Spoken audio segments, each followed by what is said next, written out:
Welcome or welcome back, everybody, to another exciting episode of Aaron's Opinion, the podcast for blind people, where we speak about critical issues in the blindness community and all other issues from across the universe and galaxy. Today, we are going to be joined by someone, and I'm going to preface this all by saying, ironically, he is a great friend of Reynold Chen. He's a great friend of our angry Asian uncle. He calls himself HurriKane, and as I've come to understand it, we've had some pretty graphic experiences here on Aaron's Opinion, and this is going to be a pretty crazy one. So tell me your whole life story, from everything, foster care, jail, the crime spree, the music, the everything in between. Who's HurriKane? Go, the life story. I'll just sit back and mute and listen. All right. So my name is HurriKane, man. Well, my name is Donnell. A lot of people call me HurriKane. It's my rap persona. That's what I go by. Um, I was born Donald Lee Vance Smith. That was my given name at birth. Later changed to Donnell Moten. Um, the son of the son of a Spanish teacher at one of the big time middle schools in Tucson, Arizona.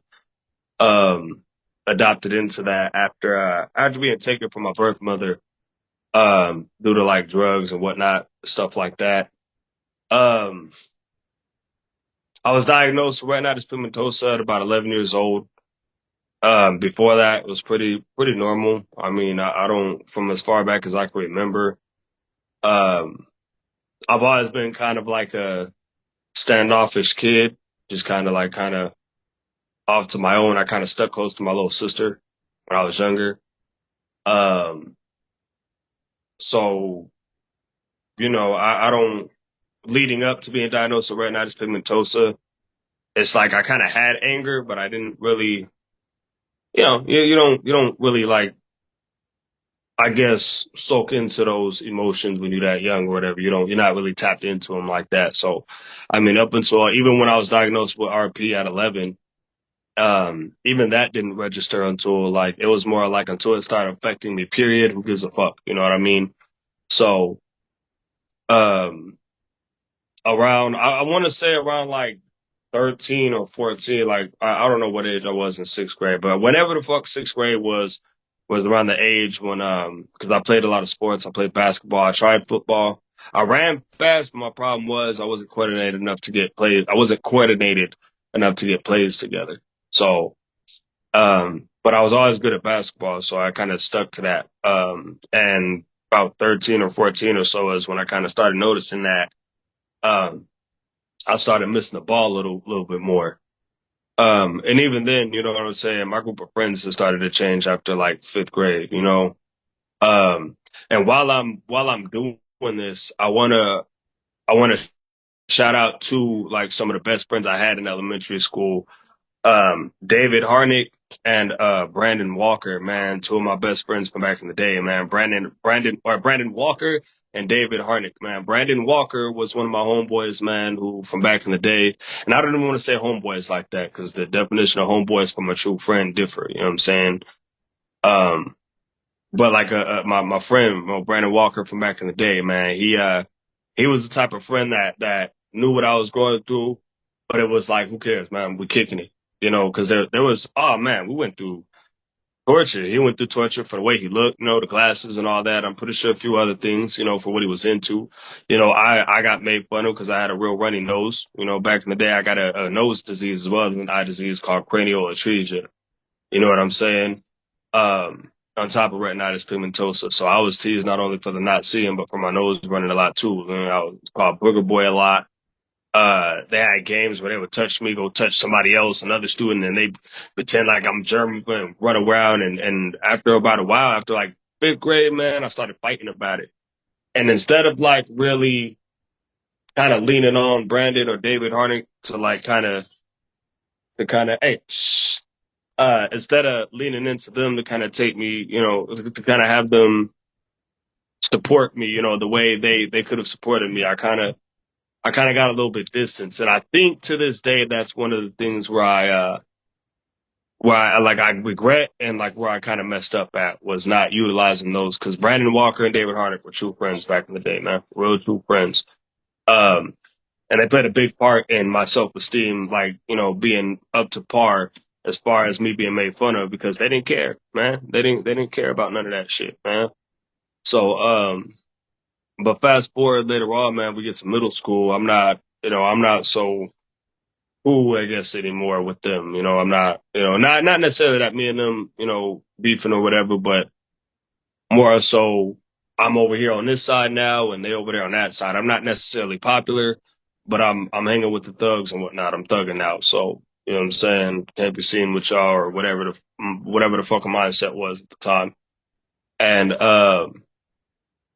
so yeah, man, I started hanging with that crowd. And it's during this time when, I went through what they call a fast track program. And what it is when you've been in a certain amount of paper arrest or whatever, um, what they have you do is they have this temporary probation officer that comes, they pick you up, and they lock you up for 3 days. But before that, we had an interview with, I believe her name was Marcy Rivera. She was, forget who she was at the juvenile courts at the time, in Pima County in Tucson, but, um, they were hosting this tour through the juvenile courts.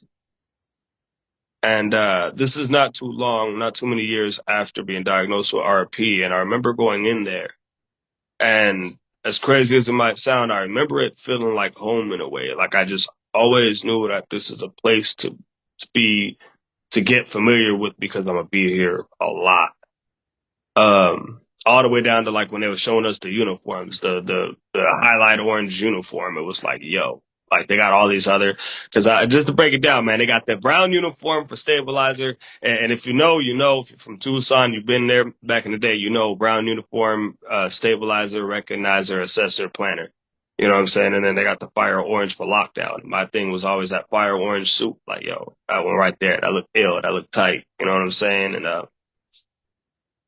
I guess that's where, and even before that, I was always obsessed with shows like Lock Up, watching Cops and all that other stuff, man. And I guess it put watching all that, learning and studying and then getting my own little experience by running away and running around the neighborhood, man. And, it kind of put a niche to my eyesight. It's like, all right, well, if I'm going to be whatever this is that they say I'm going to be in the future or whatever, this is how I'm going to present myself with this eyesight because these dudes ain't getting fucked with. You know what I'm saying? There's dudes in wheelchairs, toting guns. You know what I'm saying? There's people with eyesight, you know what I'm saying? Eyesight issues who's real gangsters. You feel me? Who people don't fuck with because they know. You know what I'm saying? So I guess that's kind of more the, that mixed with a bunch of other things, but that kind of being the main thing at that age. As I got older, I found out other things probably played a part, but as a teenager or going into my preteen, teenage going on, I felt like that's what it was, I felt like that's what it was more about. You know what I mean? So a little bit after that, I get the fast track for 3 days. So I go in, I run into a homeboy named Jeffrey Graham, Charles. Um, there was a homie named Darrell in there, man. There's a few people. Mind you, I'm about 13 or so. I'm young. These are 17, 16-year-olds, on their way to juvenile department of corrections, some getting out, some getting put on probation, some don't know where they're going. Some just got in. And everybody bangs, everybody do what they do. You know what I mean? And, my whole thing there was just to prove that anybody that fuck with me, man, we could squab, we could get down. Don't think 'cause I can't see or don't think 'cause this and that and the third. I'm not finna not be with it. And, really, it wasn't even really about the eyesight thing, man, because I had a lot better eyesight than I did right now as a teenager. As a teenager, I was still able to play basketball, play video games, write music. I was still able to get in the booth and read my music off of sheet paper. You know what I'm saying? When I was younger. So, um, I wasn't really, too intimidated by a lot back then. Plus, I was, plenty fights back then behind like being bullied and, maybe some stupidity behind hanging with a little crew. You know what I'm saying? But and just those 3 days, 800 pod, man, room 801, man, where I sat for 3 days, man, and I got to think for 3 days straight, like, man, it's the life. For some reason, it's like, oh, that door pop. You know what I'm saying? When you hear the and You got to get up, and the routine is like, oh yeah, man. And as crazy as it sounds, it's like I can get used to this.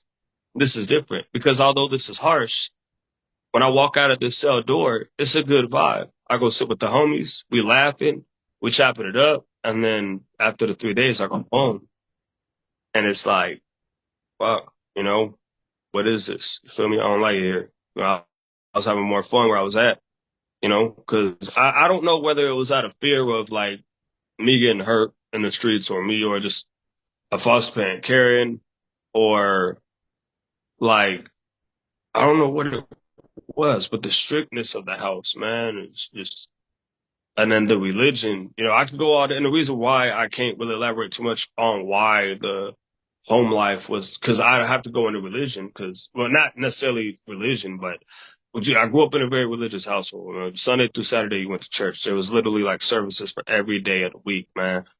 So, it made it difficult, man. And don't do this, and if this ain't in God's eyes, I mean, having it da da da, and this that and the third. So it was like, and I definitely not me being a teenager and that I'm definitely not going to be one that's going to be like a role model and in God's eyes and living within the church and stuff like that. And being a young kid who's Bible thumped in that matter, it's like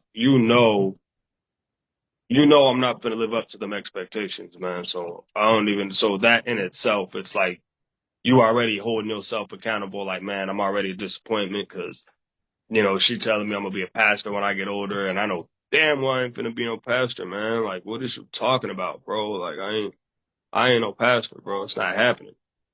You know what I'm saying? Um, so I mean, there was that in itself. There was the whole eyesight thing, which, like I said, it's like affecting me about 15-20% at this point. It's not really bothering me too much. We got glasses at this point, and the glasses are helping. Hey, shh, I'm on the phone. But it's like I got glasses at this point. You know what I'm saying? Um, so I'm not really phased by it.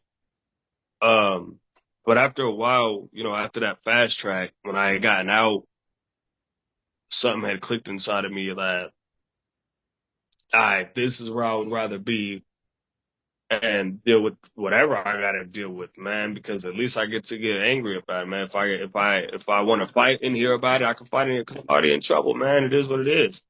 Plus we juveniles, and I think that was one of the biggest things that played a part in that crime spree that I got into because um we're minors, man. Ain't nothing gonna bother me because we got what, as long as we don't kill nobody, we good. You feel me? Who cares? If we're like 13, 14, we can cut up for anything and be cool. So that mindset right there on top of everything I was going through is kind of what messed everything up for me in a way. Like why I couldn't feel like I could succeed in the things that I could have when I had the eyesight. And that was my biggest regret. Track, uh, I went out for soccer, football, basketball. Even though I might have not known too much how to play football, I could have learned, and I was quick, and it's like, fuck, all the way down to the rap stuff. If I would have spent more time on content with rapping and music and everything instead of getting fights on camera and, what I'm saying, filming myself running through stores, snatching stuff up, you know what I'm saying, rolling up on people or filming myself breaking into people's houses and whatnot. You know what I'm saying? I feel like I would have paved a better way for myself for something. You know what I'm saying? Not that I'm complaining now. I'm good right now. I'm doing a lot better. Cool. But imagine, you know what I'm saying? I always tell people that have been through the same thing, like, bro, imagine we would have stuck to our potential. Even the people who don't got RP, my homies that don't got RP, that went through what I went through. It's like, bro, imagine what you would have been able to become, bro. How we not got down like that. You feel me? Like, would have been cool. You know what I mean? And my whole thing was like,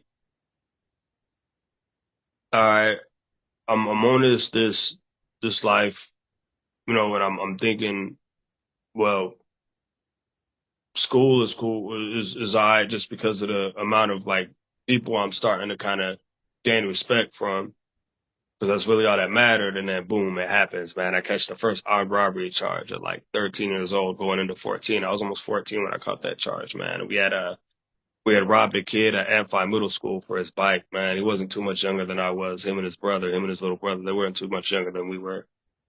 And they flooded the Amphi Middle School with a whole bunch of police officers, man. And I remember as I was on the ground with handcuffs, man. There's bandanas all over the ground, man. All the homies are in handcuffs. I'm center field because when I took off from the group, um, I took off with the bike. My homeboy had a bike too. You know, now that the case is over, we could finally talk the details, man. But it's been years, man. But my homeboy had the other bike, took off with it, but he dropped it. And me being big gangster, watching all the lockup show, watching all the gangland shows, when me trying to be big gangster, oh no, man, we don't leave no stolen property behind, man. I rode up to the bike, grabbed his bike, and I start pushing on. And then at some point, I knew I wasn't gonna be able to go through they got this big ass, tall ass gate at the back of Manfaw Middle School. And I knew I wasn't gonna be able to push past that gate and keep going with the other bike if the police pulled up. So I dropped it going out. And I made it all the way out, all the way across the field, out of the gate, into the street where I was going across the street. And I was going to head to the homie house, throw the bike through the alley, and dip out the other way. Make a cut through Tucson Mall, circle back around, back to the block where we lived at. You know what I'm saying? To hide out, let shit cool down. See you at school, homie. Have the bike ready. We're gonna spray paint it down, sell it in a couple of days. Fortunately, it didn't happen. I ended up. Police rolled up as I was literally getting into the street in the middle of it. They rolled up and they scraped the back tire with a bike and I almost fell. But what happened was my leg caught the pavement and I was able to catch my foot and then I took the fuck off, man. And I ran back through the field the same way. And, what I didn't recognize or where I knew I fucked up at was what the way I was running, I could have made it clear field because it's a big ass field. You know, at this point, it's a foot race and you're not catching me, motherfucker. You know what I'm saying? And but I didn't notice, like I looked to my left as I'm running and they got this basketball court that they had just put in. Not in the middle of the field, but like in the corner left hand side of it in the cut where the main road on the other side of the school is. And they got this big ass gate that surrounds the whole basketball court. And when I looked that direction, I seen the little kids that we took the bikes from still in that little gate and they were shutting themselves in the gate because I guess they were scared that I was running back towards them. And then that's when I heard the cop go, stop or I'll shoot. Oh, don't go near him. Stop or I'll shoot. And that's when it kind of hit me like, shit, he probably thinks I'm going to attack him. If I run up over there, I'm going to get shot. So I stopped. I didn't get on no ground. Cause that was my thing as a kid. You're not going to get me on no ground unless you put me on the ground. Um, but I stopped and he runs up and he starts kicking the back of my heel of my foot. And I'm looking at him while he's kicking me like, motherfucker, what is you doing, man? And he put his hand over my chest and I just kind of let myself fall over. And me and him wrestled for a little bit and got in the handcuffs. I gave up. And by the time I looked up, man, they had the whole fucking thing flooded with police. And my adopted mom comes through. And which reminds you, she's a teacher at the same school. You know what I'm saying? She's a Spanish teacher at the same school. So not only does she have to come to her job, man, she comes to her job. And her adopted son has got her job flooded with the police, you know what I'm saying, on an armed robbery case, you know what I'm saying? Because we had a little something to intimidate him to cough the bike up, which we really didn't need, but, you know, gangland, you know what I'm saying? So, what ends up happening is they ended up arresting me. I'm in the back of the police car. I took the rap for all homies, man. All homies went home except me. And I took out I had a laundry list of fucking charges, man, a laundry list of charges. And, when my adopted mom pulled up, man, she came I told the police too, I don't want to talk to her, man. She ain't got nothing to say to me except go to jail. And, just like I said, man, she walked up when they did let her come up. Oh, well, that's what you're doing. And have nothing to really say. Um, And she said, yeah, enjoy your stay, and walked off, man. And to be honest, like I said, you're talking to a hard head, you know. I don't give a fuck, you know what I'm saying? Fuck it. Hey, there's jokes on you, motherfucker. Shit, they're gonna give me a sandwich as soon as I get to intake, and I'm gonna knock out jokes on you. As long as I got my night meds in that motherfucker, we good. And even if I don't, it's gonna be a crazy night. I don't give a fuck. So we're at that point, you know, and I end up going in. I spent a couple months in juvie, and I get probation. I get gyps. And I ended up finding out that I'm not gonna say his name because me and homeboy, I won't say like we're super cool and we're super close, but we're on like a respect term to where I see him in my city, and you know it's like I know what you did, bro. I know you on my paperwork, but whatever, bro. I'm grown now. You know what I'm saying? Um, but when I get out, we're going to the same school and everything like that. And I see him. I'm just kind of tripping. This is a few months later because I spent a few months in. I get gyps, and I think gyps kind of gave me, instead of a consequence, what I was going through in life. Gyps was juvenile intensive probation surveillance. What it gave me was, it gave me an out. Like whenever, like as they looked at it as a consequence, I looked at it as an out. Like if I wanted to take a break from the fucking world, I'll go violate probation, man. And then I'll make the motherfuckers come chase me. And then I'll enjoy the chase until I'm caught. And when I'm caught, I'll go enjoy my stay away. And then I'll get out. And that cost me so much time as a kid, man. Um, and like there's not too many stories about being out before 15, because 15, towards the end of 15. Um, yeah, let's fast forward a bit. So towards the end of 15 years old, man. I'm still on gyps. I was only supposed to do a year, so that was the end of 13 going into 14. I was supposed to get off of gyps at 14. 15, I'm still on gyps. Which should tell you, I had a couple violations.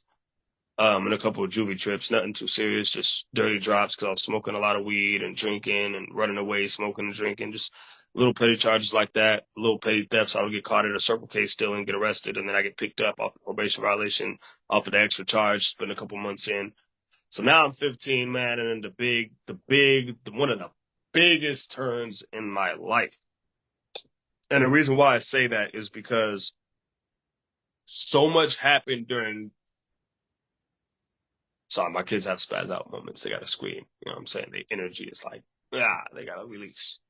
Uh, but I say it was one of the biggest changes and one of the biggest turns in my life because for one, it was my very first time getting time. Like, I mean, like you're gonna sit down and that's that. You know what I'm saying? And then for two, my eyesight started going during this incarceration. My eyesight started getting a little bit worse during this time of being incarcerated. So it really kind of, it was a huge turning point, at 15. And what ended up happening was, I forget what happened. I think I dropped dirty and I went on the run.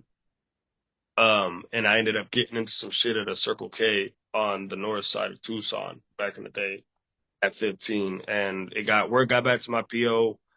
Long story short, I got ready to go to a party. Um, I was on the run with a homeboy named Anthony. They called him Tilo. Um, Anthony Hill. I still remember my homeboy, man. Shout out to Anthony Hill, man. Me and him, I had him staying with me over at my mom's. We had broken him out. I had broken, me and a couple other homies had broken him out of the group home. And I had him staying with me at my mom's house, at my biological mom's house. Shout out my biological mom, man. Um, and what ended up happening was me and him were getting ready for a party. And it was back when those Elmo shirts were had first dropped, man. The picture of Elmo with his face right here and the shirt's all red. And I just stole one from the mall. And so I was getting ready. We were going to go to this party or whatever. I believe Anthony was already at the party or whatever, or he was somewhere getting ready or something. But it wasn't at the house. And I remember messaging him and I said, "Hey, man, I'm going to be there in a bit. Love you, bro." Like, "All right, love you too, bro. You already know what's up. See you in a bit, man. We finna get fucked up. You already know." Like, hell yeah. So I had before that, I cut my ankle monitor off. That's what led me to being on the run at my mom's house with Anthony. Was I had gotten since the ankle monitor. I cut my ankle monitor off. And I was on the run, and we're at my mom's house, and I'm getting ready to go to a party. Text my boy at the time, let him know I'm gonna see him. The girl I was with during that time frame, it was kind of a hit or miss, but it was, "Hey, I'm gonna see you in a bit, da da da, whatever." Um, and as I go, I remember going in the living room and I had asked my mom, I said, "Yo, ma, you got some cologne and some perfumes?" "Oh, yeah, yeah. Your dad got some cologne in there. Go spray some of that on you." I said, "All right, cool." So I go back in the room and I'm looking through the drawers. Uh, I'm looking through the drawers for the cologne and whatnot, pushing past a few things. My mom did her thing back in the day, in the streets. So I'm pushing past her little product, you feel me? And, I find the cologne and I get two sprays in and I notice out the corner of my eye a flashlight shot across the window, but I'm thinking it's the glare of my glasses. So I don't really pay too much attention. But then, um, plain as day, man, they just start going all around the fucking window. So I automatically knew. I put the cologne back in the drawer, I shut it, and my mom had this big ass bed, and I jumped under the bed, man. I dove under it, and then I heard the knock, and they knocked hard as fuck, man. And my mom walks up to the door. Who is it? Tucson Police Department. Where's Donnell at? Da da da da. And my mom, he's not here. He's not here. He's not here. And then they put out that lovely motherfucking warrant that police love to pull out, man. And my mom, hey, son, you got to come on out. And I'm finna tear my house up. Come on. All right. So, but my mom a gangster with it, because my mom told him, man, look, he gonna come out. Don't worry about it. And they try to give her shit, but my mom persistent. You're not coming to my fucking house. I'm gonna have him come out. You're not finna disrespect me or my house. He gonna come out. Y'all good. So they step out. She cracked the door, rightfully so, respectfully. You know what I'm saying? And I walk up. My step pops give me the rest of a little joint, give me some Mickeys. I slam that down. And what I fucked up at, man, was chugging that Mickey's, man, because as soon as I got done with it, man, I automatically got in fight mode. And I walked up to the door and opened it up. And I looked at him and he told me to turn around and extend my arms to my back. And when I started to turn around, but I half-assed turned around. And the reason why to this day, I feel like, and this is the very first time when my mom see it, man, she's going to know that the reason why I did not turn around and let them cuff me was because I didn't want to look my mom in the eyes while I got put in handcuffs. Um, I felt like that would have been more fucked up than what I chose to do. So instead of turning around and letting them put the cuffs on me and then me having to look my mom in the eyes as I got arrested, I just stayed face forward, and I told her, I made it clear, man. You could take my hands to the front. I don't want to. And he didn't even let me finish, telling him that I want to get arrested like that in front of my mom or look my mom in the eye or whatever.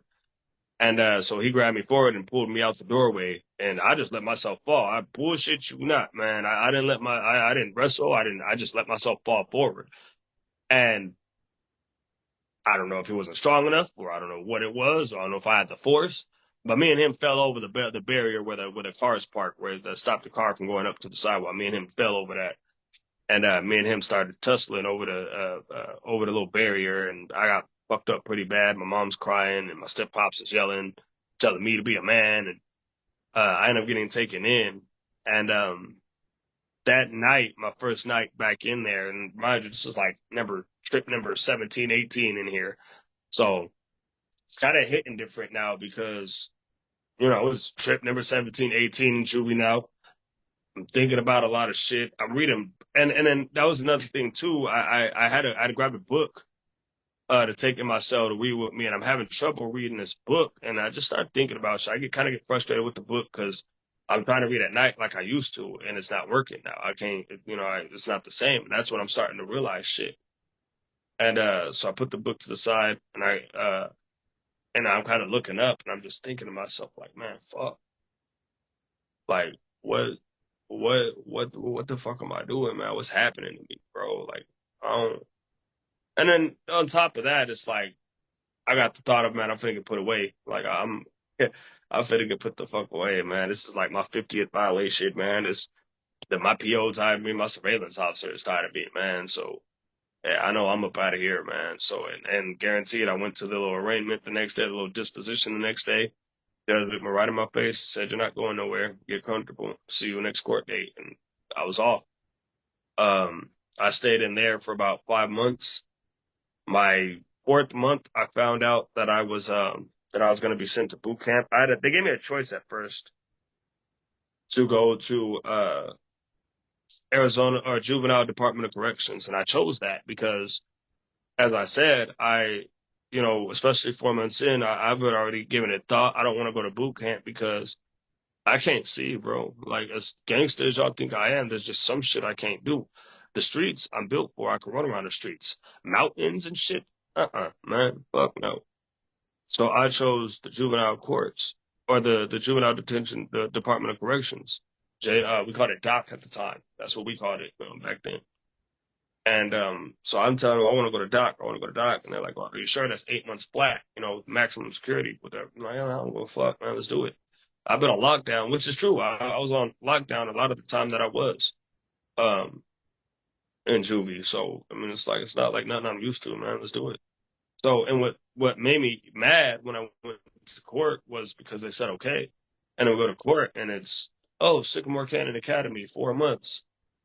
Look over at my mom, my foster mom, look over at the judge, look over at my PO, look over at my lawyer, like, bro, what the fuck? Like, then I say, doc, like, what, y'all hard to hear it? You know what I'm saying? Like, so we go, and then not only that, it carries so the extra charges that I picked up while on the run, which was the trespassing charge for breaking the homie out, a few theft charges from Circle K from stealing food and stealing beer.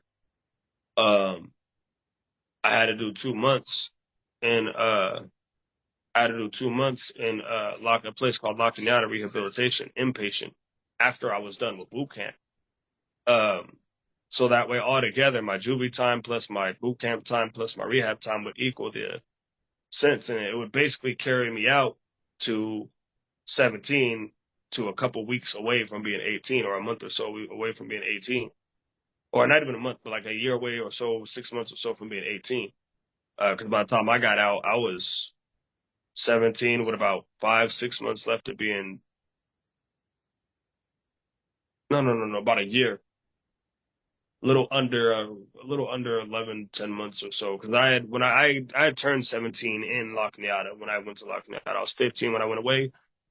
The end of like kind of going into 16, and then I was 17 um, coming out of La Cañada. Um, so when I uh, when I got my sentence, I went back to the pod. And we all have this thing. Anybody who's been locked up from me back then, anybody who's locked up from that era know when you have a bad court day, you go straight to your cell, you set that mattress up, you beat on that mattress and try to punch a hole through it. You know what I'm saying? And that's when I went back and I'm just, man, I broke because it's like, man, how the fuck do you not listen to somebody? And then I recently found out, just a few weeks ago that I had a sister who was fighting for me to go to the Arizona School for Deaf and Blind because they're inpatient too.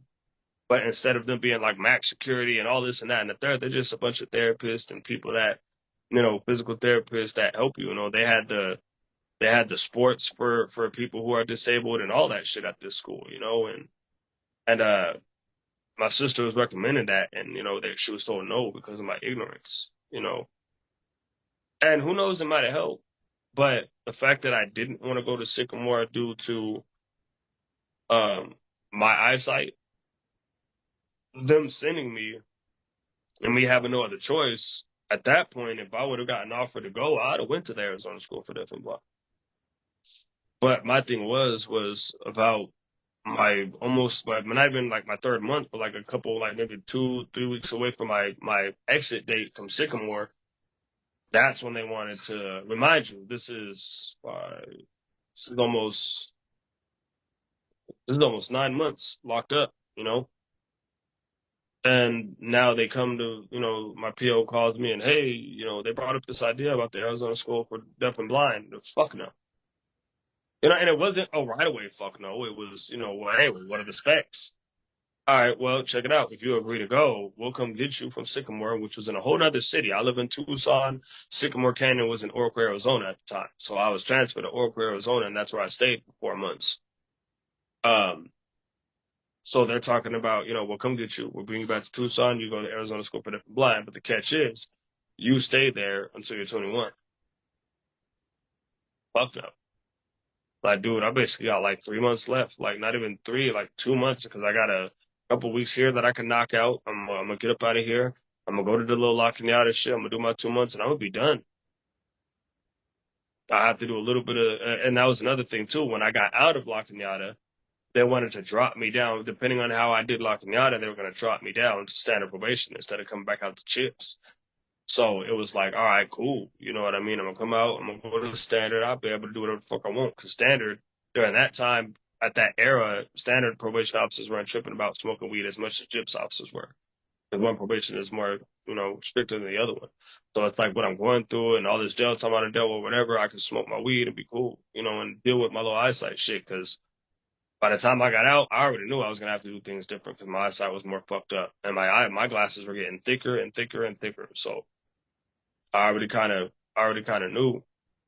So when they offered me that deal, I said, no, man, hell no, y'all fucking playing me, bro. You think I'm stupid, bro? Like I don't know. I've been sitting down long enough already, motherfucker. And it was a slap in the face from my adopted mom because it was like, motherfucker, you don't even want me home.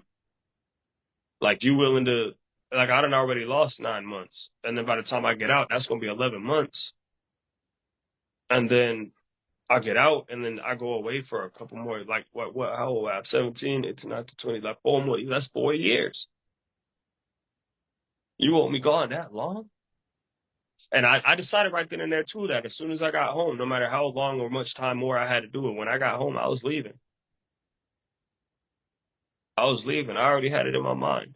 And that's when everything kind of set in for me. The eyesight, the carelessness of not feeling wanted at the house. You know what I'm saying? Like it was real pain, bro. And I just I don't know how to fucking deal with that shit, man. And so there I went, man. The day came for me to get out. I got out of I got out of Sycamore, and I guess I was supposed to go straight through La Cañada, but what ended up happening was I got brought home. So I get home, get undressed, and I'm changed. I'm out my little fit. I'm feeling good. It's been 9 months. Like, what's up? You know what I mean? Um, so but the next morning, about 9, 10 o'clock that morning, my probation officer comes to the door, and he has the audacity to first off tell me welcome home, and then goes, yeah. Basically, in a nutshell, he goes, yeah, my fault. You still got 2 months left. Oh, fuck you talking? Why'd you bring me home? And why am I home? Well, your mom kind of didn't follow along with the blah. You were supposed to go straight from Sycamore.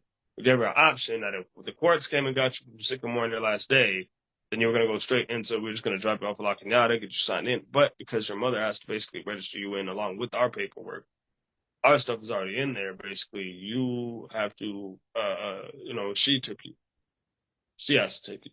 So it's like, what the fuck? So what are you saying? Like, oh, well, I'm saying you got to go do your 60 days, man.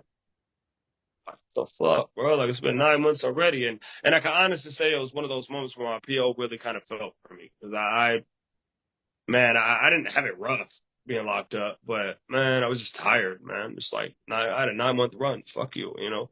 I don't care who you are as a person. A 9 month run at 15, man, that'll do you something. You know what I'm saying? And I ended up going to do my little 2 months, man. I'm a little bit away from my 17th birthday too, which is what fucked me up too, because I was a little bit away from my 17th birthday. And even though by the time I turned 17, I would only have a couple of weeks because I got out of Sycamore April 2nd of 2010 or some shit like that, 2009, 2010 or some shit like that. I had gotten out, and when I had gotten out, I I get picked up the next day to go to La Cañada. I get to La Cañada. I see a couple of my homeboys from back in the day in lockup. So I'm like, all right, this might not be that bad. And it wasn't.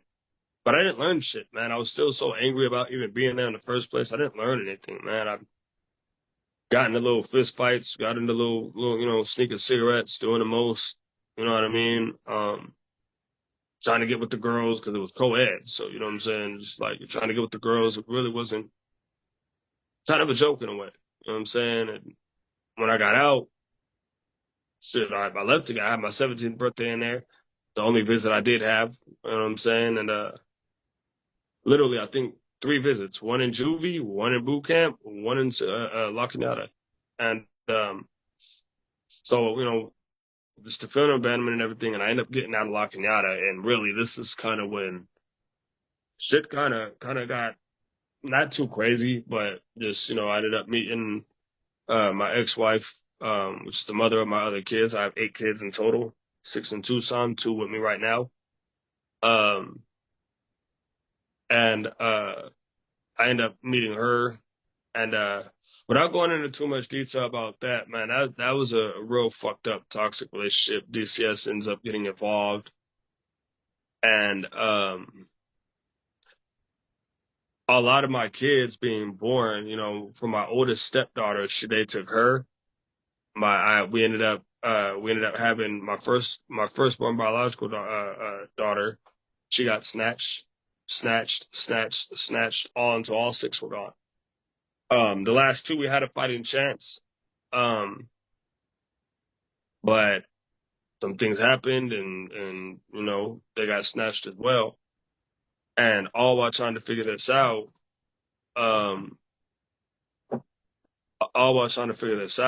I ended up getting involved with the streets a little bit more tough, man. We started robbing stores, trafficking stuff and things like that, and things went pretty bad. And started selling drugs, man. Man, on probation, I almost got caught on probation, and I ended up what ended up happening was the day where I realized that I was kind of in too deep. And even then, I didn't calm down. Was when my house got raided. I was doing good. I had caught a DV charge with my children's mom, but I was being investigated for a few counts of third-degree burglary on a few stores around town. But I didn't know that the Tucson robbery division was working on with the probation department, um, looking at me and kind of looking at me a certain type of way. But I didn't really think much of it. And that's kind of what screwed me up because I was still fighting with my children's mother at the time. And when we got into it one day, I got locked up.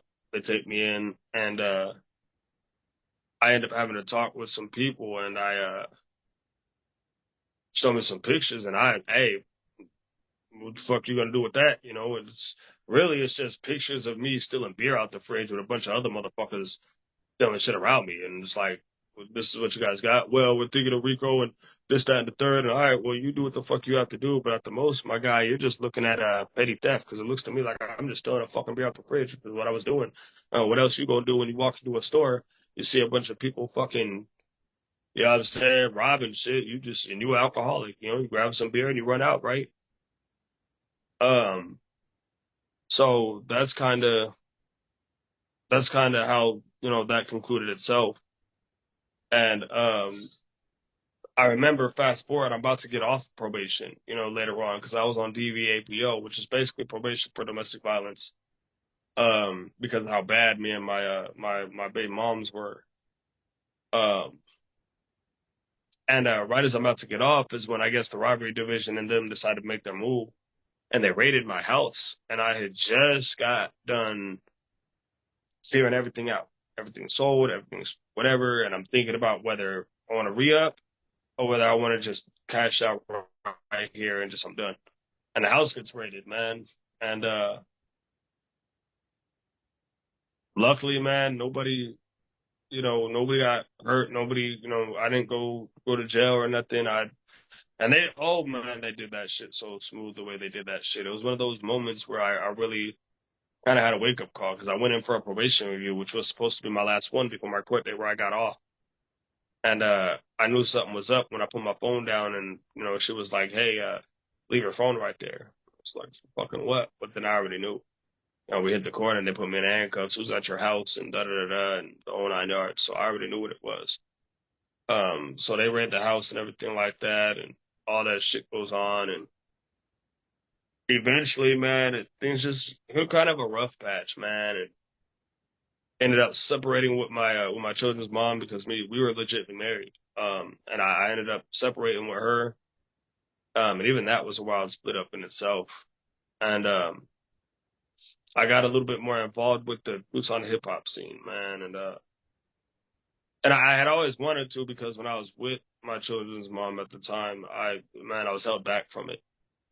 Oh man, every concert we went to get mad and this, that, and the third and whatever, man. And I never really would focus on it. I would just, for her amusement, just, all right, I'll do this later. But later came, we split up and I could jump back into it. Um, I came into it as Dizzy. That was my childhood nickname. So, you know what I'm saying? That's how I went into it. And eventually we formed into HurriKane, man. I got into Booth a little bit more. And started getting my input on the music scene, and then I started rocking with Jamar. Shout out Jamar, the party god over there. Shout out to, and rest in peace, Carlton Hardy, DJ Cash. Shout out C's, man. Shout out to all them dudes over there. Shout out Jacob Romo, man. Um, it's a bunch of people, man.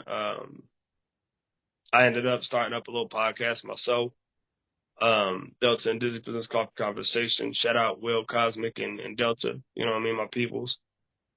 But yeah, man, it was diving back into the music scene was a little bit more of a turning point with me, man. And I started getting a little bit more involved with my kids and everything like that. But then I still had certain, I think being in the city for me, being, where I'm dealing with everything, it's like, man, fuck this. And what's crazy is the eyesight thing still isn't a factor during this point. It's already like I'm grown now. It is what it is, you know? And I'm kind of just at this point just worried about my rap career. Like I'm just defending my rap career at this point. Like man, I'm this motherfucker to spit in Tucson. Man, I'll get in any battle with anybody, man. I do this, I do that, man. I'm this, I'm that, I'm this.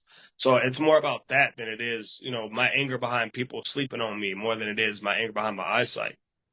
And it wasn't until, shit just started seeming like everything was going wrong, Um, Me and my girl, the one that I'm with right now, and the mother of my other two kids, we had our son, our first son at the time, our first kid. And we were talking and, she's telling me, she's like, hey, my grandma wants to know, about us going to Kansas and what do you think? I'm like, man, Kansas, what the fuck? Like hell no. Like I don't know. I'd have to think about that shit. Because I've always wanted to go. I've always wanted to get out, but to make it reality, like leaving my 6 kids behind. Whoa, what the fuck? You tripping? Hold on. You know? Um, and it took for things to start going left. Because I'm always the type of person that'll ride the happiness until the wheels fall off of it. And to be honest, that's literally what happened, man. We had this nice little apartment that we were in. Oh, it's beautiful. It was nice and big, but the management was just fucked up, man. And we ended up having to go to court with them. Because I would say we ended up getting evicted, but we beat the case when we went to court about it. So it ain't no fucking eviction. Uh, but but yeah, man. But even with us winning, we still had to find another place to go, and because who the fuck wants to stay in a place like that? You know what I mean, Sahara Apartments, Tucson, Arizona. Man, I would not recommend it. But yeah, man. I just like fuck that, man. I wasn't fucking with it, man. So I told my girlfriend, you know what? Let's try it. You know.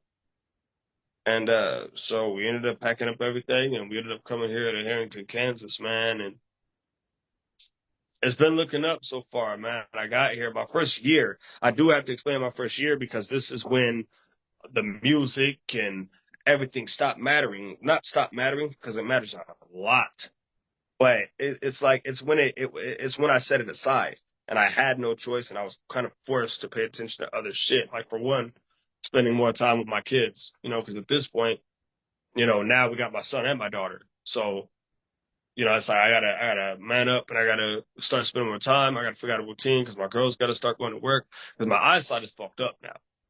At this point, I'm needing help stepping in places at night, now, and I'm not able to write on paper anymore. You know what I mean? So we're at this point in time now, and so I had to really learn, um, and really cope with the fact that, damn, bro, like I feel done.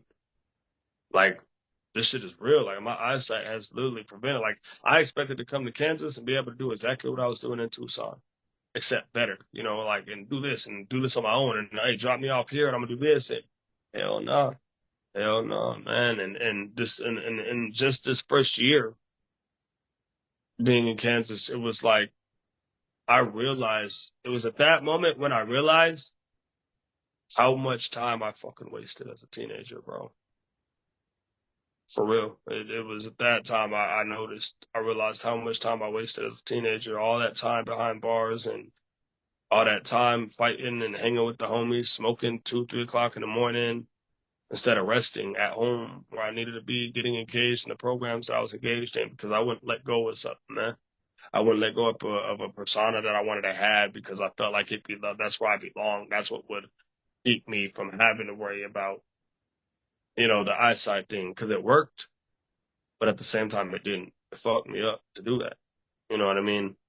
But here's the thing about it, man, is now I got a new niche. You know what I'm saying? My music is a lot better. I got something to talk about when I jump on my podcast. I'm inspiring. I'm motivating. You know what I'm saying? I talked with my RP group. You feel me? I still go to the studio when I can. I still write music. I still drop videos everywhere. You know what I'm saying? I still step out. I step out with the family. I do a lot, man. Gonna step out. Out with my Harrington people tonight, man. Do a little, one of the little bonfire things with some burgers, man. We're finna do it up, and it feels good, man. We got this nice ass house, not an apartment, man. We got the house, we got the car, man. I'm in the suburbs now. I'm not even in the hood no more up here. I'm not even in the hood up here. I'm in the suburbs right now. Feel me? So, um, for me, it's been such a fucking long journey, man, that I I feel like I owe it to everybody to try to inspire and motivate people that felt like me to keep going, man, because if I have a chance to touch somebody and motivate and inspire somebody to while they have the eyesight before it gets to the point, because if you look close in the camera, my eyes are fucked up right now from digging in them and shit. Because of, when I get eye mucus in the morning, so I got to dig them out different ways. I got to really get up in there and dig that shit out, not like other people, and that shit make my eyes swell. You know what I'm saying? And some people might not understand that. So when I walk around with two black eyes and motherfuckers think this, that, and the third, it's like, well, hey, fuck you. If that's where you feel like you came from, come put your knuckles up on me, man. I know where these two black guys came from. Fuck out of here. And it's shit like that is an example of like kind of how rebellious I am towards retinitis pigmentosa. Like me and retinitis pigmentosa, we haven't been friends for years, but I like to call it my best buddy, man, because you have no choice but to respect me, retinitis pigmentosa. You feel me? And you see where my gangsterism went from the world towards the shit that was fucking with me the most. You know what I'm saying? Which is what has me, getting on here. And even though I know my eyes is darkened up, I don't wear the sunglasses. I don't, and it's no disrespect to nobody. I don't knock anybody for utilizing the stuff. I want to learn how to do that stuff. I'm just so rebellious to retinitis pigmentosa, man, that I refuse to let it eat me to a point where I'm using a cane or I'm doing this, that, and the third, because that's a part of my battle with retinitis pigmentosa that I haven't accepted yet. Because right now, the only thing I've accepted is help from people.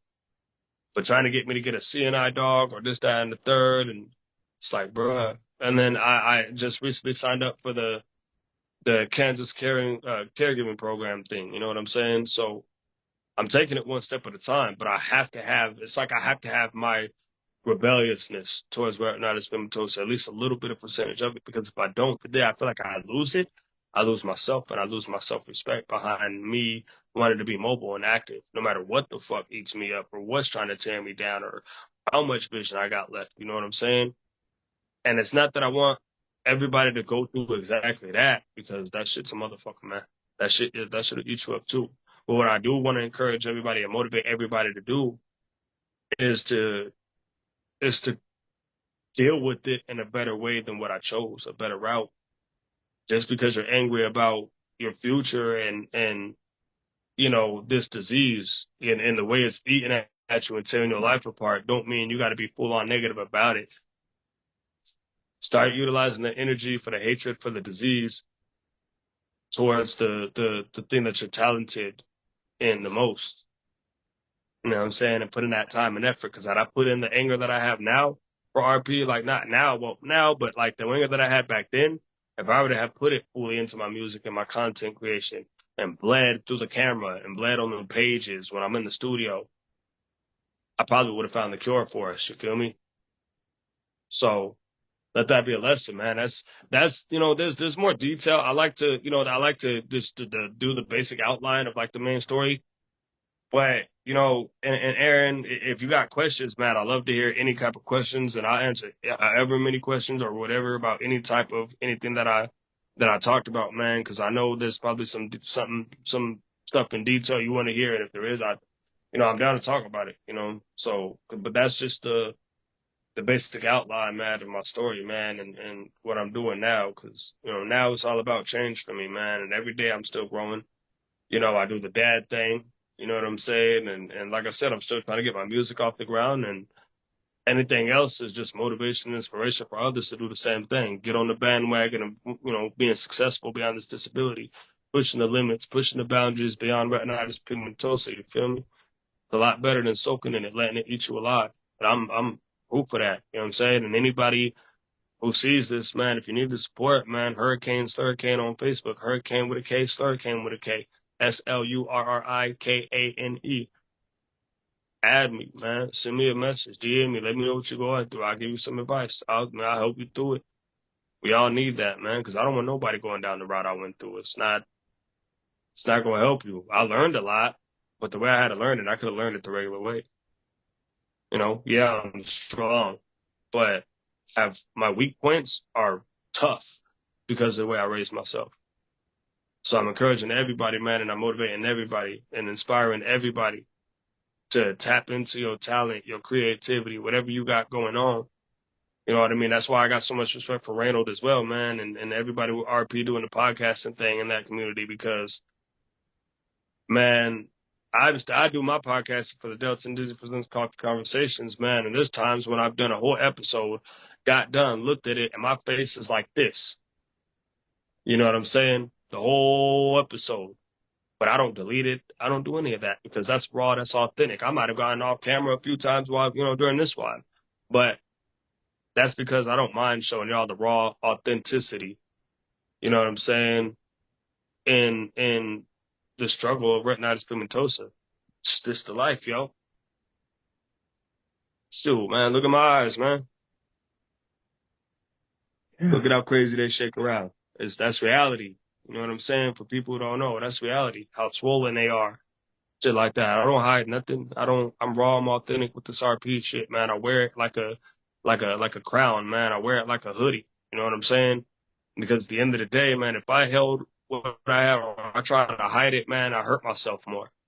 So I encourage everybody. I'm not saying tell everybody to go out there and flaunt their RP, but go out there and just be you.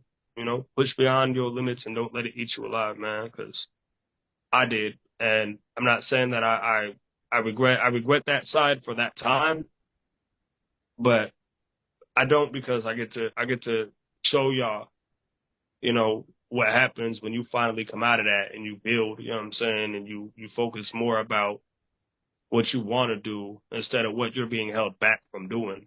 You know what I'm saying? That's real important. But yeah, man, Aaron, what's up, man? You got any questions, man? Anybody got any questions, man? What's up? Absolutely, I do. We've heard a lot of fascinating and serious stories here on the podcast, and yours is both fascinating, serious. Let me just kind of retrace it. So in case you're just tuning into the show, in case you're listening to this recording, in case you forgot what podcast you were listening to, because not only I just gotta level with you, mate. I just gotta level with you. The way you tell your story is so unbelievably. There's something really.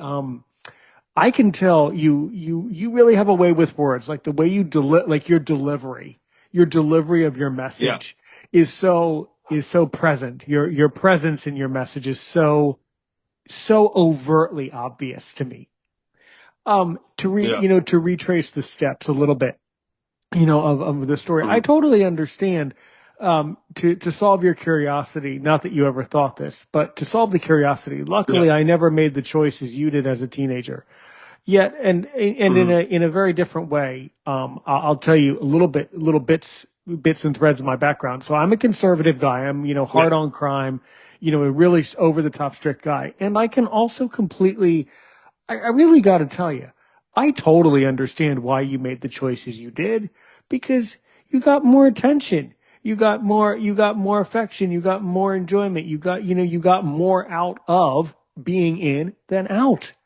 And my opinion in one sentence is I'm not convinced, and I'm sure you're not convinced of this point either. I'm not convinced that our criminal justice system is perfect. In fact, I think in many cases, as you probably saw and can attest, in many cases, jails and prisons actually encourage people to commit crimes. They don't encourage you to stop committing crimes. So I Yeah. certainly I understand. I certainly believe that you obviously needed time, time, you needed to do some time. There's no question in my heart about that. But I understand Yeah. why you did it. I completely get it. But the most beautiful part about you really is this whole mafia relationship you have with RP. Everybody who has RP, and I have glaucoma. I was born blind with glaucoma. But everybody who has Mm. RP has a different way of walking it, and you have this mafia Yeah. relationship. It's almost like you're Mm. basically, to you, RP is your mob boss that you got to pay each month. You're almost paying rent to Yeah. the mob boss of RP, you know. So that's Yeah. really cool. That's really, really cool. And I've heard a lot of It's like, horror. Go ahead. if Go. I can elaborate on that, because Elaborate. Go. I've never had it put in that perspective. I'm gonna elaborate a little bit on that. It's like it is like paying rent, like paying rent to the mafia boss with RP, but it's also like you feel like you're being overcharged. So you're like, I That's why pay it's you a when I mob feel like boss. it. That's why RP's Yeah, your mob you boss, of know that. course. Yeah, of course. Yeah. Yeah. Yeah, for me, my approach is like I'll pay you when I feel like it, man. You're not finna bully me into, or extort me or whatever. Sure, You know sure, what sure, I'm sure. saying? That's more of what it is. Yeah, But yeah, I've never had absolutely. it put like that. I've never had it put like that. So Well, that's that's that's kind of, interesting. well, thank you. That's the way you describe, that's the image that you were like portraying to the listener there, that basically you're, kind of you almost basically have to submit to the mafia of RP, basically. Yeah, Um, yeah, yet at any yeah, rate, you're also very brilliant. Obviously, you're a brilliant philosopher and a brilliant thinker to realize that if you had only spent the time as a teenager during doing the right thing, then you would have had a better life, and you would have. But then if you, it's like, it's just part of your journey, for better, for worse, for mhm, better. It's part of your spirituality. Your soul was on that path, and you needed to make those choices to figure out where you are now. So let's kind of go into yeah. the now. So as a matter of fact, on a much brighter note, because we have to provide some contrast, because most of your Mhm. speech today has been mostly very well delivered, and the way you embrace your mistakes. The other thing that really stands out about me that I really respect is Mhm. the way you embrace your mistakes, and you say, what I did was wrong, but I understand why I did it, type of thing. I totally get it. I Yeah, totally get it. And it's just, yeah. a lot of people really never own up to their mistakes. You take responsibility for you. And one of the things that makes Always. me, well, good. One of the things that makes me want, if I look at somebody, if I hear about a legal case on TV, and and I hear about someone having to do hard time. What really makes me want someone to do hard time is when they never own up to when they never take ownership of them, and you've taken ownership of you. Yeah, Yeah. So that's a yeah. that's a Mine and other people. regardless. You took ownership of you. You said Yeah. enough. You said enough of this life. You said, fine. You don't want to. Mhm. You don't want to go to prison again. Fine. But then that means that you have to take responsibility for the past, and that's what you did. So, look, Yeah. your rap music, as a matter of fact, so is your music on Spotify. We at Aaron's Opinion, on a positive note, we actually have a playlist here Yeah. on Aaron's Opinion where all of your songs, all of your music can be added to my Aaron's Opinion playlist. As a matter of fact, I have a music collection for all the musicians I've interviewed over the years, and I would love to add your music. That's So cool. really break it down for us. Yeah. Tell me about your music. So my music, right now I'm doing a project under a genre that I'm creating called Retina Rap, which is music that strictly Okay. inspires it strictly inspires the blind, visual impaired, of course, people retinitis pigmentosa, glaucoma, anything having to do with vision loss. That music, Retina Rap, is for you. That's to motivate and keep everybody inspired. So we have our own little music community too. You know what I mean? Because I feel like us people with vision loss, we need our own music genre. This because if you think about it, we got Blind Fury, which I highly doubt a lot of people who, if you're really into music as a music head and with vision loss, you know about Blind Fury. There's and the two mains that I know, like completely, one vision loss and then one with RP. Blind Fury, he has total vision loss. Applejack from the Black Eyed Peas has retinitis pigmentosa. Yes, he does. So Yeah, and that's it. That's about it. So it's like, and I've done my research. You know, if anybody want to debate it, we could debate it later. You know, but No, I've you're done my right. You're research, and right. those are the only Don't two. debate him. You're right. Those be, yeah, those are the only two. And my thing is like, dude, we need a bigger community as far as music, and not just talking about the shit that other people talk about. Who cares what they're talking about? I want to talk about our struggle. Like, what if I was the rapper that put our struggle on the line? Like, okay, you got to worry about, you know, I already did music about me walking through the hood and have to worry about getting shot by the op or this, that, and the third. But what if I put a song out about how I got to watch out for a pole while I'm walking to the store, while I run into the pole? You know what I'm saying? And the world of people who have their vision might not understand that type of music. But my community understands that. Oh, this a, you know, in their world, this is a funny ass song. This dude's rapping about walking into a pole. But my community is feeling for me. They're like, dude, this song ain't funny at all. I feel this. You ever walked into a pole walking fast trying to catch a bus with RP? I've ran into a pole full force running for the bus, trying to make the bus before I missed the bus, you know?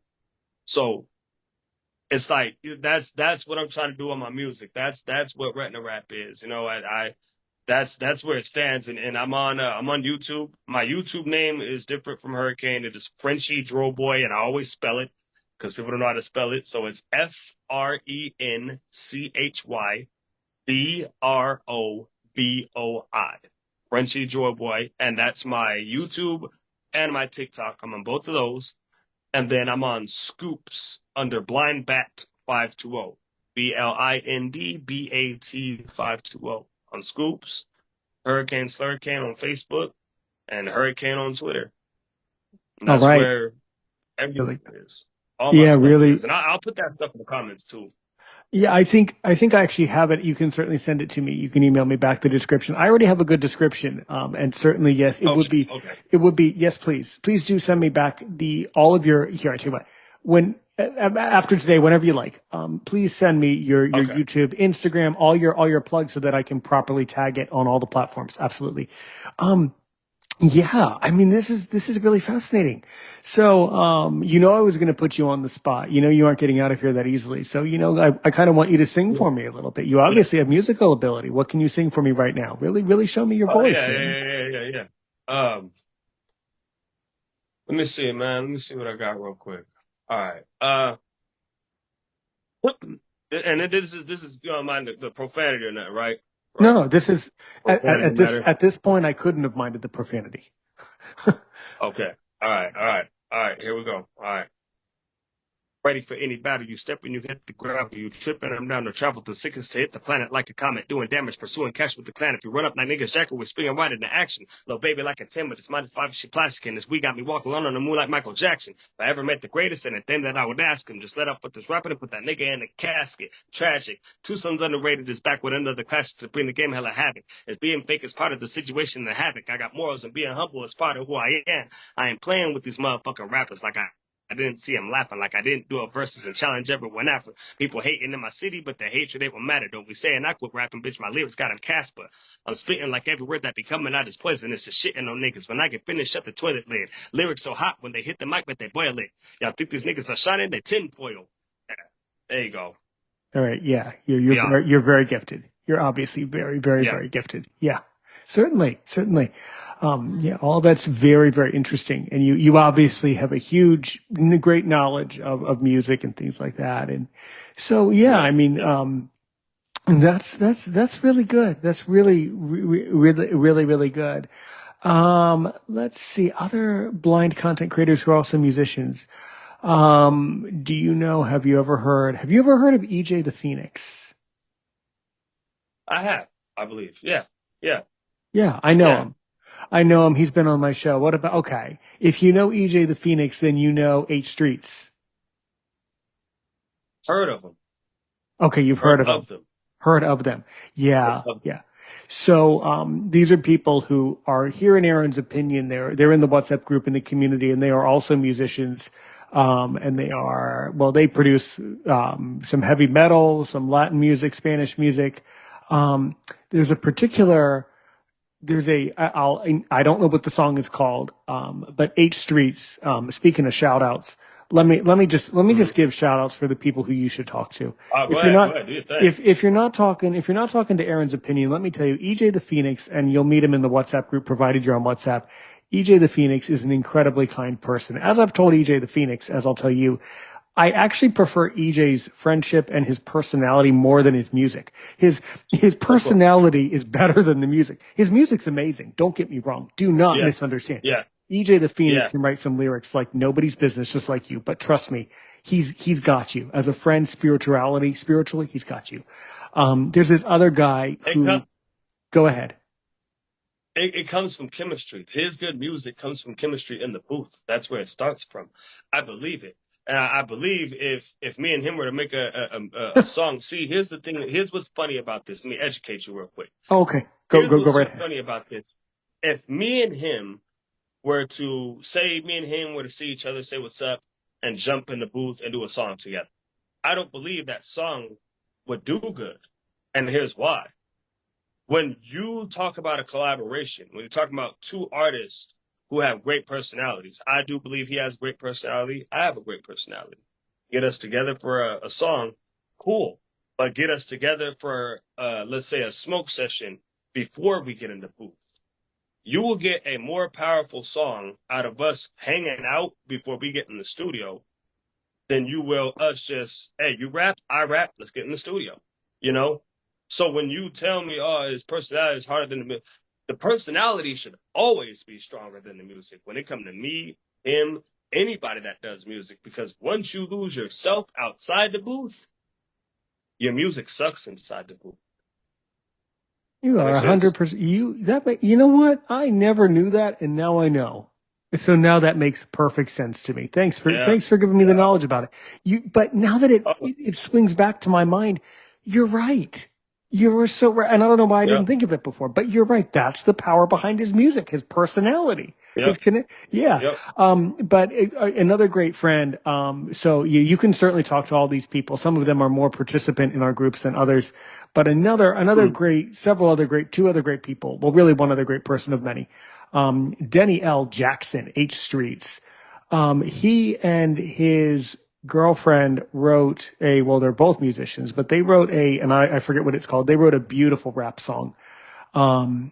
And now I'll dig it out of my Spotify. And if I can ever find it, I'll specifically send it to you back. But this is exactly why all your Spotify music should be in my playlist with them, because we have a massive Aaron's Opinion playlist. But no, that's all really good.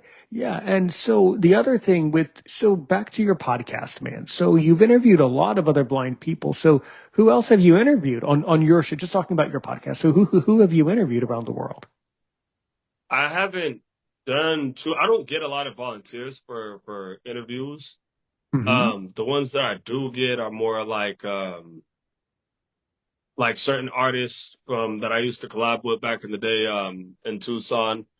I think and here's what's so crazy, and it's not to knock any of my other people that I've interviewed on my podcast. I like interviewing the homies that I grew up with. Sure. Those are I love putting them on camera. I had that's kind of how Delta and Disney Presents Coffee Conversation started, was because I was working for a podcast. Um, and they were looking for people to bring on, and I had a homeboy who I grew up with. Me and him, we went to high school together, all types of shit, man. And he had done 10 years in prison. He went to prison for 10 years for manslaughter. And me and him are the same age. I'm 31, he's 31. So you can imagine how young he went to prison at, what age he went to prison. He was young as hell when he went to prison. Um, and he did the full 10 years. And I had suggested, hey, why don't we get my homeboy on the podcast, man? He's got a powerful story.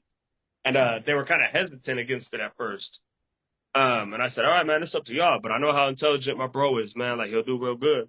And it's not even really about your guys' accolades. You shouldn't even be worried about your numbers, man. This dude's got a genuine story, man. Y'all should just put it out. And that's always been my thing. That also was another reason why I wanted to start that up, because I didn't like the fact that they were playing the what's the word I'm looking for? Genuism, if that's a word. But I didn't like the fact that they were playing the realism out of people's situation, because my bro went through some hard shit. You know what I'm saying? 10 years going to prison 10 years at 19, 20 years old, that's fucking rough, you know? Or fuck who you are. But we brought him on anyway, and his story was so impactful that, like I said, I wasn't worried about the numbers, but it did bring a lot of people in. It reeled a lot of people in hearing his story. And I wasn't necessarily worried about how many numbers we grew into, but just how many hearts my bro was able to touch, man, by his story. Because me, him, you know what I mean? I didn't even mention that I died on the table 3 times off of a they got a drug out there called poaches, which are basically horse tranquilizers. And I passed away 3 times when I had to be resuscitated 3 times when I was younger off of those. You know what I'm saying? Like we all have a testimony that's powerful as it comes, you know? And that's why I decided, you know, after that interview with my boy, I said, hey man, yeah, you touched some hearts, man. Like for real. He like, hey bro, like thank you for putting me on, man. I'm like, bro, fuck putting you on, man. Let's start a podcast, man. Fuck that. Let's go get other people like us, man, and let's put them on. And then later on, the idea of putting people with RP on my show came from finding the community. Because like I said, I didn't know about the RP pages and that like that till a couple months ago. You know what I mean? And I found them and I'm realizing like, holy shit, I haven't been the only one. You know what I'm saying? And now I just want to know everybody's fucking story. Like, bro, how did you deal with it? How did you deal? Because people are asking me, like, people are interested in my story because I chose the lockup route and the crime route. And I'm like, nah, fuck that. Bro, what you mean you still went to college? How'd you do that? Because if I had a chance to go to college, I'd have done the fucking college there. Don't be impressed by me going to jail. Fuck Right, right. jail, Well, bro. You and went to college? absolutely. You And know? like I was saying a couple minutes ago, I agree that you needed to serve the time you served, but I also understand, and I know you're not going to take this the wrong way, but from heart to Nah. heart, I don't think I genuinely, my heart to yours, I don't think you had any other choice but being a criminal at first. You weren't given Nah, any other I choices. respect that. I You, respect that. I you, respect that because that's yeah, how I felt. well, but no, but understand what I mean. I have heard horror stories about how disturbingly dysfunctional the foster care system is in this country. And I don't Yeah. think you had any other choice, quite frankly. Yeah. I mean, sure, Yeah. you could have learned, you could have gotten scared and chose to behave, but really, why should you have? I'm not, I mean, obviously you were in the wrong then, but obviously I Yeah. understand why. It's like if I had been a judge, a legal person or a judge in that case, I'd been like, yeah, look, man, I gotta lock you up, but I kind of understand that you weren't given any other cards to play. So Yeah. in your case, I don't think you chose it. I mean, you did make the choice. Don't Hmm. misunderstand. You made the choice, but also you were you were kind of stuck in that early Yeah. childhood days. So yeah, I mean, I think everybody does it differently, deals with it differently. Sure, sure. Here's how I Not know you're not. yeah, Here's how I know you're not wrong. I'm sorry to cut you off too, but here's how I know you're not wrong. I'm not going to say the name, but I have 2 nephews who right. are currently at this. Well, one, you know, is now on his own. You know, he's only 17, but he's on probation and doing his own thing. But I have 2 nephews right now who are in the same house. They were born in Atlanta and everything, but they're in Tucson, where I'm from, staying in the same house. And here's how I know. And they don't have the only difference between me and them is they don't have retinitis pigmentosa. They're regular. You know what I mean? They don't have RP or not like that wrong with it. But here's how I know that you're right. Because they're going through the same shit. I have a nephew right now, 2 nephews, they're twins. One is with his girlfriend on probation right now because of everything that's going on. They went and got their own house. The other one, he's stuck because he's on the house arrest bracelet in that house. And growing up, we weren't allowed to have friends overnight like that. But him, you know, my nephew, he's different. And I see like he's breaking like the other day. I'll give you an example. The other day, true story as well. My nephews really exist and they are twins. You know, the other day, my sister calls me and she said, "Hey, you know, you remember when you went on ankle monitor and you know, mom had this rule, she had that rule, and that." Like, yeah, yeah. What happened? Yeah, you know how such and such a nephew was on the ankle monitor and he got to be in the house, right? So guess what he did? I said, "What?" He done brought all his homies over to mom's house and they out there kicking it, just chilling, got the barbecue grill going, and I'm like, sis, I'm kind of low key proud of that. I can't be mad at that. Yeah, he's on the house arrest and he's on the ankle monitor and it sucked. But sis, you know what I did when I got tired and fed up? Like, what'd you do? Like, sis, I cut my ankle monitor off. You know, you got to remember that. That's why. And then me telling you that story, I cut my ankle monitor off, and that's what got me sent up. I just got done telling you the Sure, story. sure. That's what Yeah, got me yeah. sent up that whole year and a half. Understood. You Yeah. know, How instead do of hitting how do you hitting cut? By the dog. way, how do you cut it off? I'm purely curious, out of pure curiosity. How the hell do you cut off an ankle monitor? Do you just get like a sharp tool and just? Well, back. I don't know about now, but back then the bracelet is silicone. So I don't, and before I got put on ankle monitor, they used to have these myths. Oh, you got to use tree clippers to cut it off your ankle and this and that. And man, when I cut that ankle monitor off, I'll tell you what, man, I grabbed some construction paper scissors and that shit came right off. Oh well. No problem. Yeah, construction paper scissors. Nothing special. Nothing Okay. special. Well, that's more of a reflection on how much that's actually that's a dark reflection on how much the state cared for you. In Yeah. essence, that shows how Yeah. much they care about it. You know, Yeah. that's on them. That's on them, not on you. Yeah. They're for the money because man, I didn't even tell you the bill I got for it later. Well, how much was 600, it? 600, $650 just for the bracelet.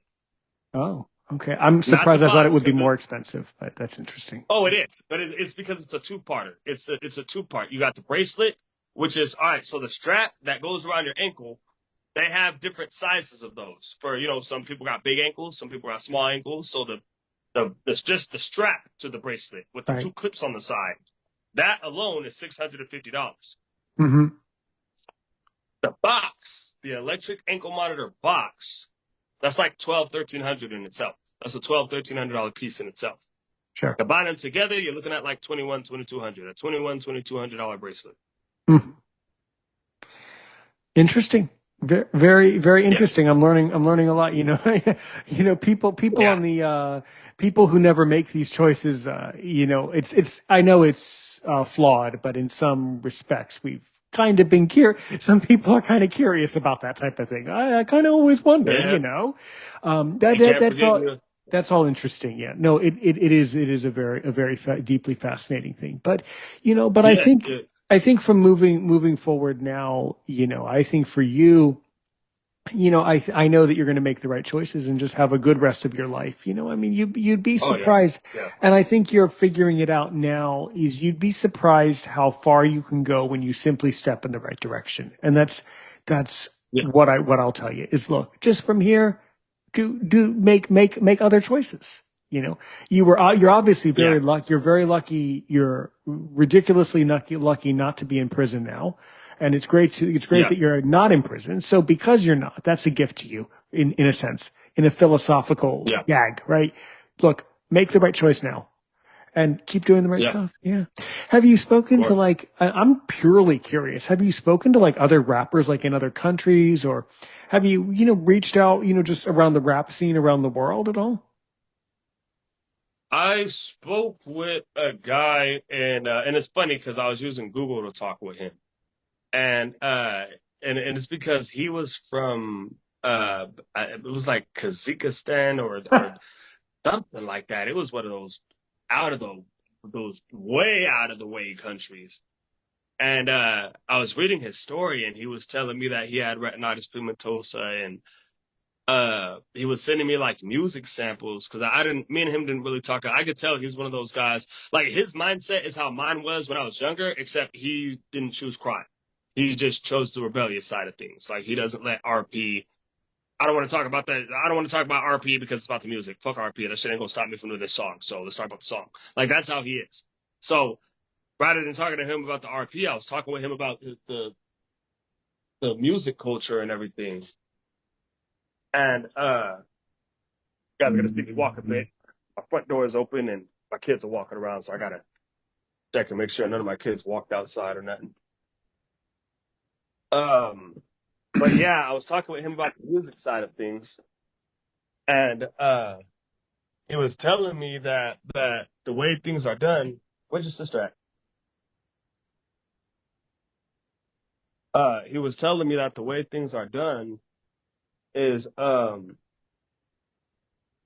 is they have like a techno rap type of deal thing going on where they rap in their own language, and it's oh man, it's dope, and really, it's not like what I would call the definition of like Retina Rap, but they have their own like version of keep going, in their language, their music. And I thought that was the coolest shit in the world, man.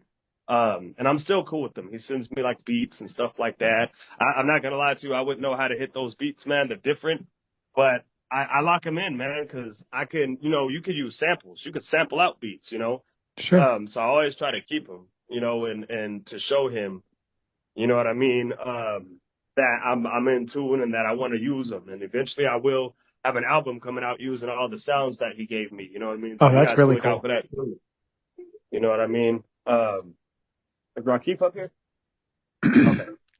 Front door is open and I don't know why. That's why I was checking. It's super cool, yeah. And, me being a bilingual guy, English, French, rapping or singing in other languages is different because the rhythm of languages is different. And that is really cool, but it can be done. Absolutely. Yeah. Yeah. Yeah, yeah. That's, well, It's a we really definitely cool. want to get, well, Yeah, look, we definitely want to get you on my playlist. So in a bit here, we'll connect off air and make sure that I find your Spotify and find all of your relevant links. yeah. But I certainly want to, turn the microphone in the other direction. I want to make sure that you, HurriKane, can ask me all the questions you want to ask, right? So as we walk to the end of a beautiful conversation, I want to know if you can ask me only one question to really make me sweat, to see if I'm worth my salt as a podcaster. What do you really want to know? What questions do you really want to ask me? I want to ask you a question that I like to ask all podcasters, man. Um, what is your what is your and I gotta look for the right word here. What is your emotional retaliation? Hey, what is your emotional retaliation towards when you review your shows after 2 or 3 weeks, a month, and you see that the videos you thought were gonna be way up there aren't? My retaliation or my reaction to content that doesn't reach where I think it will is a very direct answer. I don't look at my numbers. I just focus on helping Love that. people. Love Because that. the truth, thank you, the truth of it all, the most powerful metric, the most power, the most magical thing you can ever do is follow along with my saying about the show. Help one person today, help 1 million people tomorrow. If you would just Yeah. help people, then trust me, the right people come to you. That's the answer. So numbers do catch up. And the numbers you want are the numbers that came from doing the right thing. So that's the truth. And that's at least my perspective. Right? Other people will tell you different answers, but I just try to help people. I started No, out, that one right there is the answer.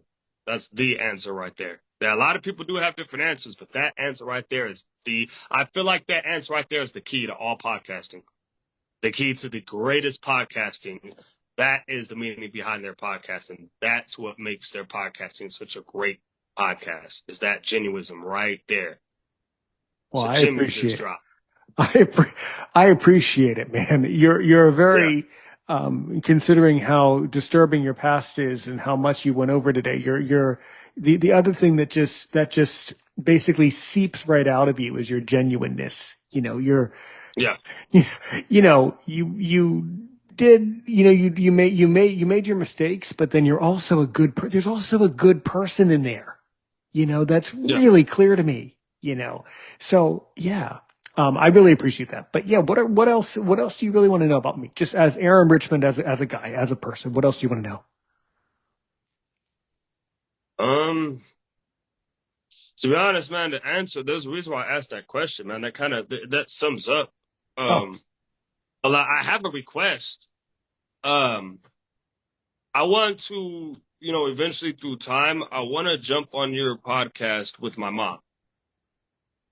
I want to do absolutely a, I yes. want to do a, I want to do a show, where I want to do a part two of this, and I want to tell the stories of both, because my mom has retinitis pigmentosa as well. And I want to get her on here, and I know she'll be down for it, especially I'm because she's down gonna for it. watch this one. To tell her, because my mom was a drug addict, and she not only sold and did drugs, and I lived with her during that time. She had a little bit of prostitution going, and I'm only bringing this up because you say it gets graphic and it's not minded here, so it's like I feel like that'd be a good story. Me and my mom, when we hustled together, when she was doing her little tricking thing, and we call it tricking in the hood. So she was doing her tricking thing and selling her little stuff and doing her drugs and picking me out 2 o'clock in the morning, making me go walk the streets till 7 a.m. and coming back at 8, 9, still having a good old bond, smoking a joint like she ain't just kicked me out the night before so she could do her drugs and sell her shit. You know what I mean? Because at the end of the day, you know what I'm saying? That was just because she didn't want me there for it, just in case anything went down. So it's like it's fucked up, but it's like, nah, she's keeping me safe. You know what I mean? And Yes. to be honest, her thing is I'm on the run at her house. So it's like, man, if you're man enough to be on the run, you man enough to go walk these streets until it's time for you to come back home. Know that it's time for me to hustle. Let me do my thing. When mama done, come back home. And that's and it sounds great, but that's why I want to do a part 2 to this, man. Because with I my accept mom, part and I two. want my mom to be, There's also yeah, yes, 1,000% yes. Both of you are welcome on the show. There's also something, and everybody else probably says this about you. There's something fascinating. You're just a fascinating guy. There's something yeah. fascinating about you. You're a character. Appreciate that. You're. Appreciate that. It's the truth. You're fascinating. You've had a crazy life so far, and I can tell that you're going to have a lot of success in the future of your life. Yeah. Yeah, Well, I yeah. think that, and I can tell in my podcaster heart that brings us to the end of a beautiful part 1. And we'll certainly get to all this stuff off air. But anyway, after somebody listened to this, if they want to get in touch with HurriKane, Slurrikane, how can you be reached? My main platform that I can reach people is my Facebook. So HurriKane, Slurrikane, HurriKane. Well, the only difference is the C is taken out with a K. That's not no gangbanging stuff. It's just different. So HurriKane with a K, HurriKane, Slurrikane. HurriKane has a K, Slurrikane has a K. If you go look up E40's drink Slurrikane, it's spelled the same way. So HurriKane, Slurrikane, you message that profile, I can get back to you as soon as possible. Very good. Like, All right. That's my best reach of contact. Well, HurriKane, I want to take this time, and by the way, don't hang up. I got to talk to you for another 30 seconds. But until then, Okay. I just want to say thank you for coming onto the show today and sharing that whole story. I know that probably the first couple times you got onto a microphone and shared that whole life story was probably not easy, and I really appreciate it. So I just want to say that was one of the, I promise, this has been one of the most fascinating, unusual, bizarre, and just a really thoughtful conversation, man. We got to philosophize more. Absolutely. All right, everybody. So stick around for part 2. We'll keep you in the know about it. Until then, don't move out there, everybody. Keep singing, keep rapping, keep podcasting, and keep helping one person today and 1 million people tomorrow.